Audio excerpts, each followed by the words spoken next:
Good evening. स्वागत है आप सभी का एस्पिरेंट लैब के ऑफिशियल यूट्यूब चैनल पे। तो हम लोग बिहार दरोगा के बैच में हैं, जैसा कि आप सभी को पता है, और आप सभी के आगामी एग्जाम के पॉइंट ऑफ व्यू से ये हमारी क्लासेज हैं। तो चलिए हम लोग सेशन को स्टार्ट करते हैं बिना देरी किए। यानी हिंद भारत की जनता के संदर्भ में हिंदू शब्द का प्रथम बार प्रयोग किसने किया, मतलब हिंदू शब्द का सबसे पहली बार प्रयोग किनके द्वारा किया जाएगा, तो रोम वासियों के द्वारा। इनकी रोम वासियों के द्वारा इसका प्रयोग किया गया। किसका, तो हिंदू शब्द का। याद रखिए कि हिंदू शब्द का पहली बार प्रयोग रोम वासियों के द्वारा किया गया। ठीक है। भारत पर पहला मुस्लिम आक्रमण किसने किया? देखिए आपसे पूछ रहा है कि पहला मुस्लिम आक्रमण किस कब हुआ, तो 711 ईस्वी में। लेकिन ये सफल नहीं रहा था। सफल आक्रमण अगर आपसे पूछे कि सफल आक्रमण, तो आप याद रखोगे कि 712 ईस्वी में हुआ था। 712 ईस्वी किसने किया था, आपसे पूछ सकता है कि किसने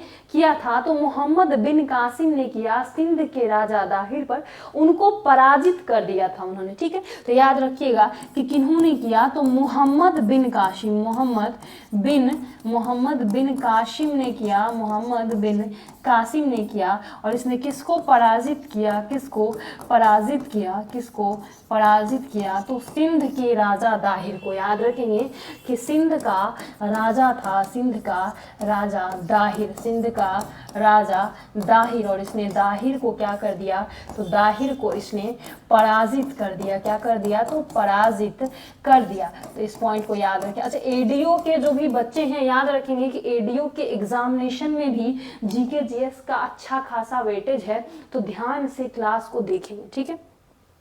इनमें से कौन गजनवी वंश का संस्थापक है? गजनी वंश की बात हम लोग कर रहे हैं। तो गजनी वंश का आप जानते हैं कि कौन संस्थापक है, तो अल्पतगीन जो हैं गजनी वंश के संस्थापक हैं। अच्छा, आप लोग मुझे एक बात बताइए, क्या हम लोग टॉपिक वाइज चलें घटना चक्र से हम लोग टॉपिक वाइज कवर करें, यानी एक एक टॉपिक करके हम लोग सारा कवर कर लें, या फिर हम लोग ऐसे ही चलें? आप लोग कमेंट बॉक्स में बताइए।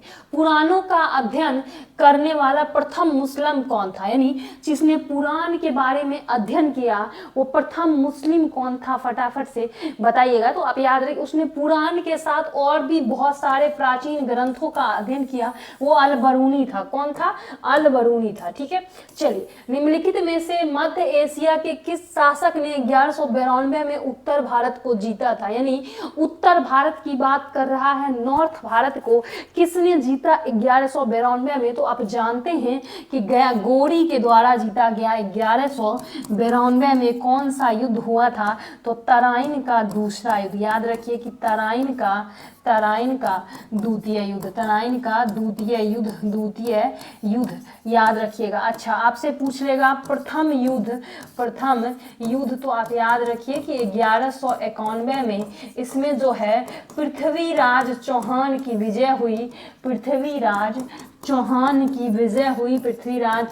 की विजय। और इसमें किसकी विजय हो जाएगी, तो 92 में आपको गोरी की विजय हो जाती है। गोरी की विजय होगी, पृथ्वीराज चौहान हार जाएंगे। अच्छा, आप मुझे बताइए कि तराइन का तीसरा वार कब हो जाएगा, यानी कि तराइन का, आप मुझे बताएंगे कि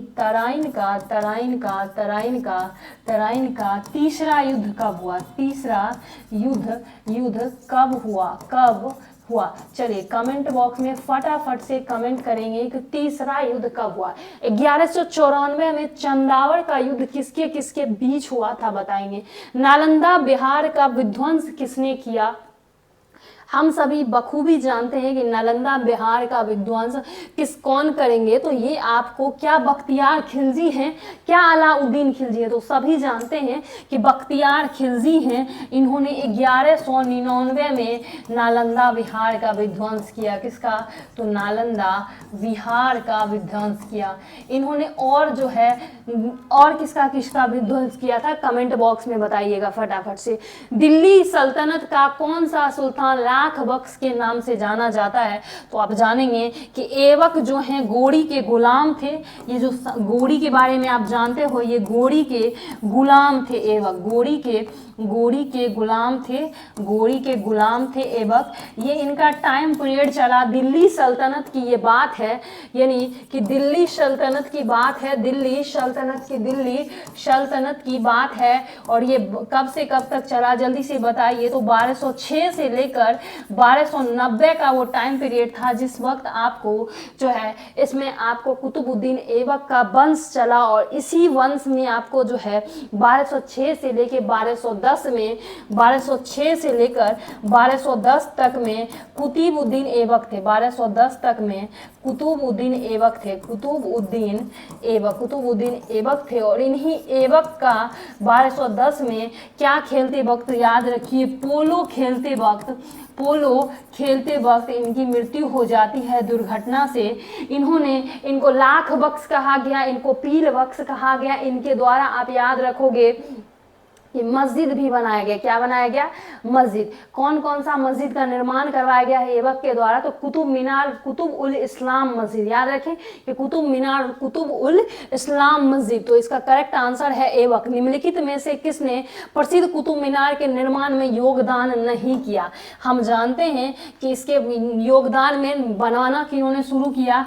ऐबक ने शुरू किया। इसके कुछ फ्लोर में कौन करेंगे? तो इल्तुतमिश इसका कुछ फ्लोर बनवाएंगे। और इसको 5 मंजिल तक कौन पहुंचाएंगे? फटाफट से आंसर देंगे कि इसको 5 मंजिल तक कौन पहुंचाते हैं? फिरोज शाह तुगलक या गयासउद्दीन तुगलक। बस यही बचा है। ये अगर आप आंसर लगा दोगे तो करेक्ट आंसर आपको पता चल जाएगा। फटाफट से लगाना है तो याद रखिए कि गयासउद्दीन तुगलक का कोई योगदान नहीं था। 5वां मंजिल तक यही ले जाते हैं, याद रखेंगे, 5वां मंजिल तक ले जाएंगे, मरम्मत करवाएंगे, मरम्मत करवाते हैं, मरम्मत करवाते हैं। तो ये 3 व्यक्ति थे जिन्होंने आपको कुतुब मीनार के लिए योगदान किया था, कुतुबुद्दीन ऐबक, इल्तुतमिश और फिरोज शाह तुगलक। तो याद रखेंगे, ठीक है। चलिए, मुस्लिम शासक जिसका साम्राज्य दार उल इस्लाम का एक भाग माना जाता है, कौन है? दार उल इस्लाम का भाग कौन से शासक का माना जाएगा? तो इल्तुतमिश का माना जाएगा। इल्तुतमिश जिन्होंने चालीसा दल के लिए ये जाने जाते थे। इनको गुलामों का गुलाम कहा गया, ठीक है। रजिया सुल्तान इन्हीं की पुत्री रही, प्रथम महिला शासिका रजिया सुल्ताना इन्हीं की पुत्री थी, ठीक है। चंगेज खान के अधीन मंगोलों ने भारत पर आक्रमण किया था, ये आप जानते हो, इल्तुतमिश के शासनकाल में। किसके? तो इल्तुतमिश के शासनकाल में चंगेज खान के मंगोलों ने इस पर आक्रमण किया था, ठीक है। बिहार दरोगा 299 में आप सभी के लिए बैचेज हैं, डेफिनेटली जुड़े, देरी नहीं करें। 299 में कितना में? तो 299 में आप सभी लोग जुड़ेंगे, ठीक है। ऑल सब्जेक्ट है, बोर्ड पीडीएफ है, लाइव क्लासेज है, प्रिंटेबल क्लासेज है, ठीक है। दिल्ली के किस सुल्तान के विषय में कहा गया है कि वह रक्त और लौह की नीति के लिए जाना जाता है? दिल्ली का वो कौन सा सुल्तान है जो रक्त और लौह की नीति के लिए जाना जाता है? फटाफट से बताना है आप सभी को। तो दिल्ली का वो कौन सा सुल्तान हो जाएगा? तो आप जानते हैं बलबन के बारे में, ठीक है। ये बहुत योग्य शासक थे, ये और इल्तुतमिश। तो बलबन जो है, बलबन के बारे में आप जानते होंगे। बलबन ये टाइम पीरियड अगर मैं बताऊं बलबन का तो कब से कब तक रहा, आप लोग को कमेंट बॉक्स में ये बात बताना है। इन्होंने सिजदा पैगोज स्टार्ट किया, ठीक है। तुगरिल खान ने किसके शासनकाल के दौरान विद्रोह किया था? तुगरिल खान भी बलबन के शासनकाल के दौरान विद्रोह करेंगे। इनका शासनकाल 1286 से लेकर 1266 से लेकर 1286 तक था। तो बलबन इसका करेक्ट आंसर है। इनका टाइम पीरियड है 1266 से लेकर 1286 तक, और काल ही चला था 1290 तक, ठीक है। चलिए, कुछ क्वेश्चंस आपसे पूछे जाते हैं ये सब। जब उसने राजत्व प्राप्त किया तो जो है शरीयत के नियमों और आदेशों से पूर्णतः स्वतंत्र था। बर्नी ने यह कथन किस सुल्तान के लिए कहा था? मतलब बर्नी ने एक स्टेटमेंट पास किया कि जब उसने राजत्व प्राप्त किया तो वो शरीयत के नियम और आदेशों से पूर्णतः स्वतंत्र हो गया। करेक्ट आंसर क्या हो जाएगा 13 का? तो याद रखिए, खिलजी के बारे में करा, इसने 50% कर लगा दिया था, ये बात याद रखिएगा। 1000 दिनारी के नाम से मलिक काफूर को जानेंगे। मलिक काफूर को 1000 दिनार में खरीदा गया था, इसको इसीलिए इनको 1000 दिनारी भी कहते हैं, ठीक है। चलिए, नेक्स्ट क्वेश्चन की तरफ आते हैं। किस सुल्तान ने, याद रखिएगा कौन सा? तो मलिक काफूर। किस सुल्तान ने जमीन में फसल की नपाई का आधा राजस्व जो है मतलब राजस्व के रूप में दावा किया था? ये भी खिलजी थे। अभी हमने देखा कि खिलजी के बारे में अगर हम देखेंगे तो ये खिलजी ने ही आधा राजस्व यानी 50% राजस्व की मांग की थी जमीन के नापी के बदले में। 1760 का प्रसिद्ध मांडीवास युद्ध की अंग्रेज और फ्रांस के बीच हुआ, अंग्रेज और फ्रांसीसी के बीच हुआ 1760 में मांडीवास का युद्ध, और ये कर्नाटक का तृतीय युद्ध भी माना जाता है, तीसरे कर्नाटक के युद्ध का ये एक हिस्सा था, ठीक है। चलिए नेक्स्ट, कि राजा रंजीत सिंह ने किस स्थान पर अदालत आला की स्थापना की। राजा रंजीत सिंह किस स्थान पर अदालत आला की स्थापना करेंगे, 17 का करेक्ट आंसर देंगे। तो आप याद रखोगे लाहौर में इसने अदालत आला की स्थापना की। निम्नलिखित में से किसने कहा था कि ईश्वर की इच्छा थी कि मैं सब धर्मों को एक निगाह से देखूं, इसीलिए उसने दूसरी आंख की रोशनी ले ली।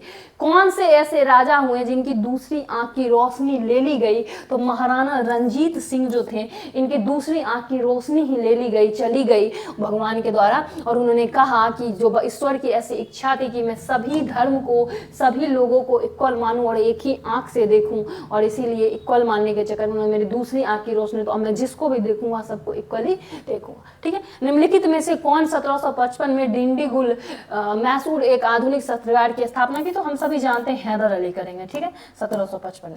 चलिए नेक्स्ट, अंग्रेजों के विरुद्ध बनारस विद्रोह का नेतृत्व किसने किया था, आप सभी जानते हैं राजा चेत सिंह करेंगे। बनारस विद्रोह का नेतृत्व कौन करेंगे, तो राजा चेत सिंह 1781 में करेंगे। कंपनी, इसमें क्या था कारण कि कंपनी द्वारा भारी कर लगाया गया जिसके लिए असमर्थ थे सभी लोग, तो इसलिए राजा चेत सिंह ने बनारस विद्रोह शुरू किया। उस टाइम आपको अगर वॉइसरॉय पूछा जाए तो आप कहेंगे वॉरेन हेस्टिंग थे। ठीक है, चलिए तो इसका राइट आंसर मैं लगा दूं राजा चेत सिंह। राजा चेत सिंह, टाइम पीरियड आपको 1781, इस टाइम गवर्नर जनरल थे वॉरेन हेस्टिंग। ठीक, चलिए 20 क्वेश्चन हमारा खत्म होता है, 21 पे आते हैं। उससे पहले आप देखोगे बिहार दरोगा 299 में आप सभी के लिए बैचेज है, और याद रखें ये बैचेज जो है आप सभी को ऑल सब्जेक्ट इसमें लगेगा। ठीक है, topic wise PDF, board PDF, printable PDF, topic wise 20,000 plus के एमसीक्यू विथ होमवर्क सीरीज के साथ। ठीक है, चलिए नेक्स्ट, कि निम्नलिखित में से किसने बंगाल में द्वैध शासन प्रणाली को समाप्त किया। हम जानते हैं कि हमारे वॉरेन हेस्टिंग जो है 1772 में इन्होंने क्या किया, तो द्वैध शासन की प्रणाली को समाप्त करेंगे। और लगाया किसने था, तो बक्सर के युद्ध के वक्त कौन थे, शुरू किसने किया था, तो बक्सर के युद्ध के वक्त हम आपको जो भी थे उन्होंने, उसके बाद जो आए थे बक्सर के युद्ध के बाद जो इलाहाबाद संधि हुआ था क्लाइव के टाइम हुआ था, और क्लाइव ने लगाया था। भारतीय लोक सेवा का प्रवर्तन किया गया। भारतीय लोक सेवा का प्रवर्तन किनके द्वारा किया जाएगा, करेक्ट आंसर 22 का करेंगे कि भारतीय लोक सेवा का प्रवर्तन जो है आपको कॉर्नवालिस के द्वारा किया जाएगा। ठीक है, चलिए कर्जन है, बेंटिक ने सती प्रथा के लिए काम किया था, खत्म किया था। भारतीय राज्यों पर अंग्रेजी प्रभुत्व स्थापित करने के लिए किसने प्रशासन में सहायक संधि प्रणाली की सूत्रपात को शुरू किया था, तो 23 का करेक्ट आंसर हो जाएगा लॉर्ड वेलेस्ली ने। कौन शुरू करेंगे, लॉर्ड वेलेस्ली के द्वारा इसको शुरू किया जाएगा। ठीक है, चलिए नेक्स्ट, तृतीय आंग्ल मराठा युद्ध संबंधित है। तृतीय आंग्ल मराठा युद्ध संबंधित है, इसका करेक्ट आंसर हो जाएगा आपको जो है लॉर्ड हेस्टिंग के, और ये 1817 से लेकर 1818 तक के टाइम पीरियड में ये रहेंगे। कौन, तो लॉर्ड हेस्टिंग। करेक्ट आंसर याद रखिएगा। ठीक है, 24 का करेक्ट आंसर आपको सी हो जाएगा। चलिए नेक्स्ट क्वेश्चन की तरफ चलते हैं, कि ठगों के दमन में निम्नलिखित में से कौन संबंध था, तो ठगों के दमन में कैप्टन स्लीमैन का नाम आप लोग याद रखोगे। ठीक है, कैप्टन स्लीमैन जो है ठगों के दमन के लिए इन्होंने काम किया था, कैप्टन स्लीमैन। ठीक है, चलिए नेक्स्ट क्वेश्चन की तरफ मूव ऑन करेंगे। नेक्स्ट क्वेश्चन आपका, कि निम्न में से किस देशी रियासत को अंग्रेजों ने क्षेत्र में नहीं मिलाया था, तो ग्वालियर को अंग्रेजों ने क्षेत्र में नहीं मिलाया था। ठीक है, चलिए डलहौजी की व्यक्तिगत सिद्धांत के अंतर्गत विलय किया गया प्रथम राज कौन था, तो हमारा सतारा जो प्रथम राज था कब हुआ था, तो 1848 में। बाकी मैंने आपको सारे राज के बारे में बताया, जयपुर, संबलपुर, उदयपुर, झांसी। आप लोग फटाफट से बताएंगे कि कब इसका दमन किया गया, मतलब व्यक्तिगत के आधार पर मिलाया गया। लास्ट क्लास में हमने पढ़ा था।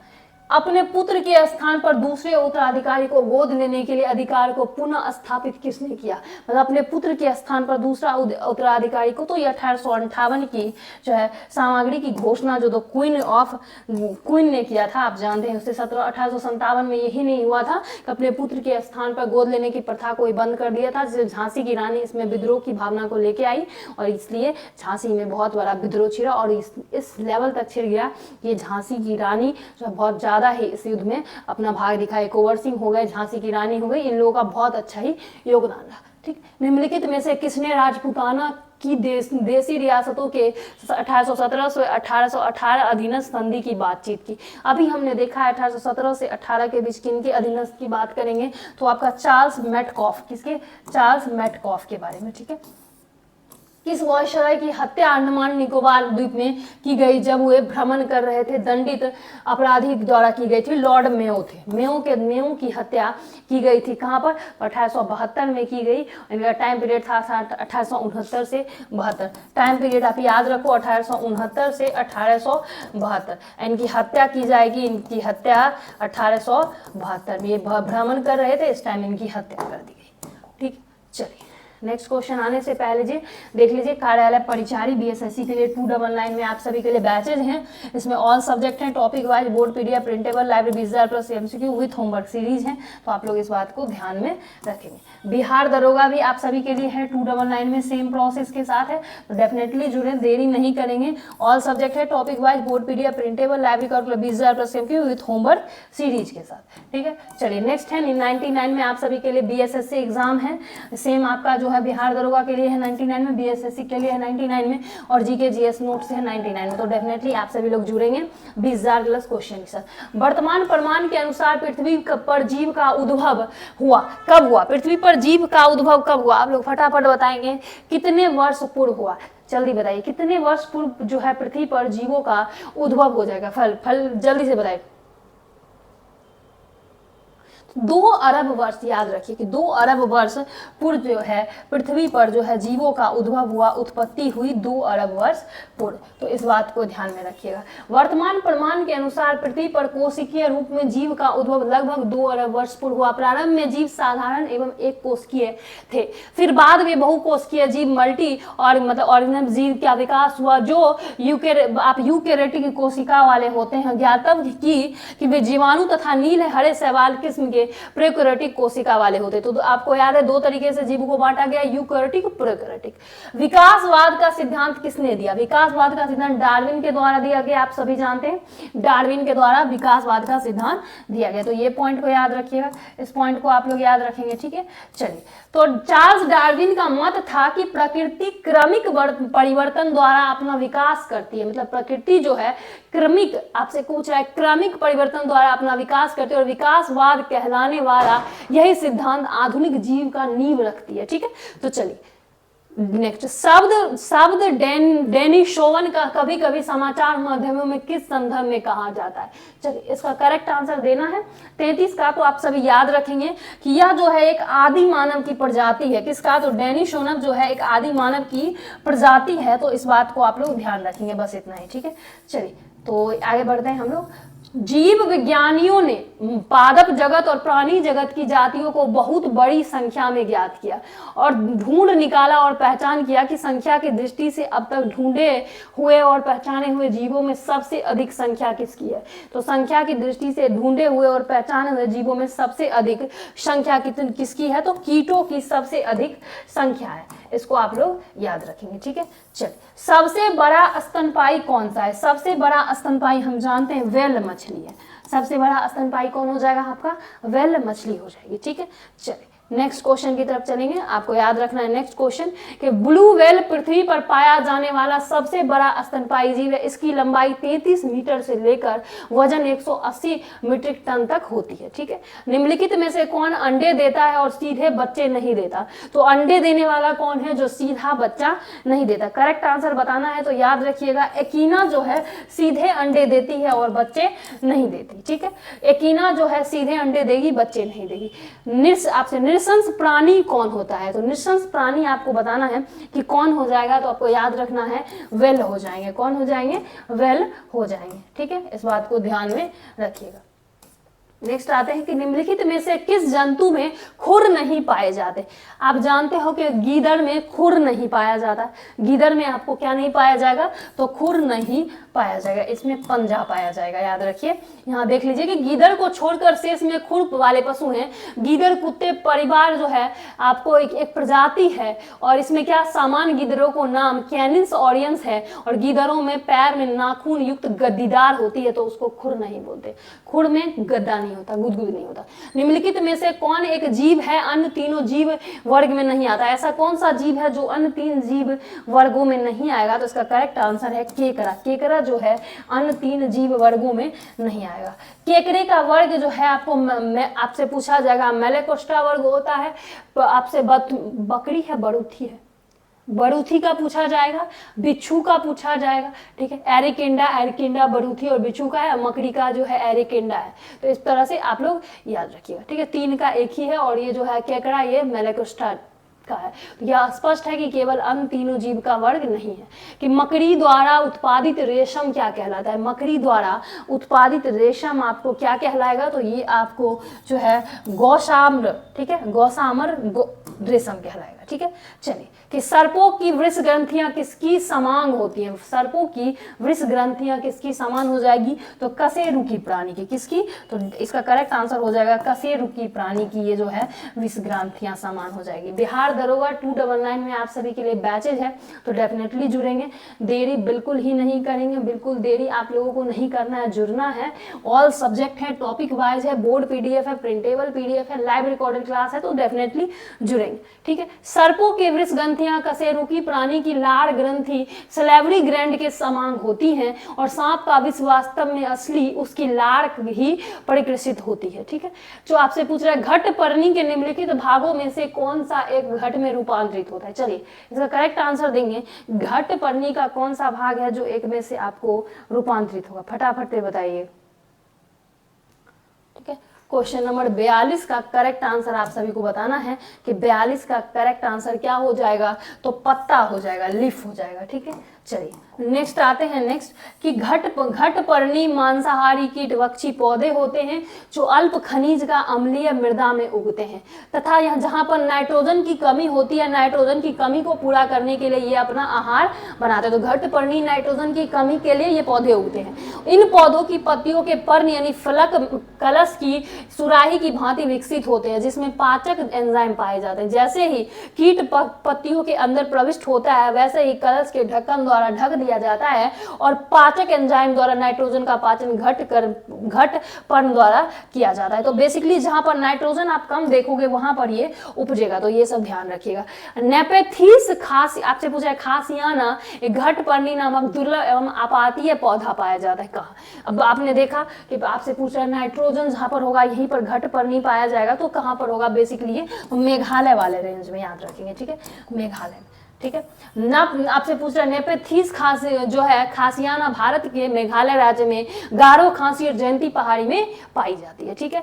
अदरक तना है या जड़ नहीं? क्योंकि अदरक जो है तना है और जड़ नहीं, क्योंकि यह जो है आपको इसमें नोड और इंटरनोड होते हैं, तो इसलिए ये तना है और जड़ नहीं है। नोड एवं इंटरनोड का उपस्थित होना तने का विशेष लक्षण है। चूंकि अदरक में ये संरचनाएं पाई जाती, अतः यह कहा जा सकता है कि अदरक तना है, जड़ नहीं है। लौंग पौधे के निम्नलिखित में से किस भाग से प्राप्त होता है? लौंग जो है पौधे के निम्नलिखित में से किस भाग से प्राप्त होता है? तो आप याद रखिए पुष्प कली से ये प्राप्त होता है, 45 का डी।